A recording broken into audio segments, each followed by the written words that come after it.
Hello' গাইছ, মই এটা অন্য এটা মিনি ভ্লগলৈ সকলোকে স্বাগতম জনাইছোঁ। এতিয়া মানে গৈ আছোঁ আমি তাত সুধি সকাম হ'বলৈ। এইখিনি চব ভকতসকলে চবেই নাম গাবলৈ সাজু হৈছে আৰু এয়া চব মাহঁতেও এতিয়া পাচলি কাটি আছে।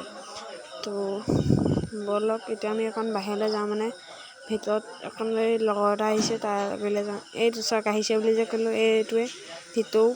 আৰু ইয়াৰ এতিয়া অকণমান এনেই বাহিৰত থাকিলোঁ আৰু ব'লক আমি এতিয়া আকৌ ভাত খাব হ'ল হেনো, মানে ব'লক এতিয়া খাই লওঁগৈ। তাৰপিছত ডিছ দি আছে পূৰা, আৰু এতিয়া বহিলোঁ খাবলৈ। আৰু এইটো তিতৌ। তো ব'লক প্ৰসাদ খোৱা ভিডিঅ'খিনি ক্লিপটো ল'বলৈ থাকি গ'ল, তাৰ বাবে বেয়া নাপাব। আৰু এতিয়া ভাত দিলে, এতিয়া ব'লক ভাতটো খাই লওঁ, তাৰপিছত আপোনালোকক লগ পাই আছোঁ। চাওক এতিয়া খাই মেলি হ'ব। এতিয়া ভিডিঅ'টো এতিয়াই সামৰণি মাৰিব খুজিছোঁ। যদি ভাল লাগিলে লাইক কমেণ্ট ছাবস্ক্ৰাইব কৰি দিব।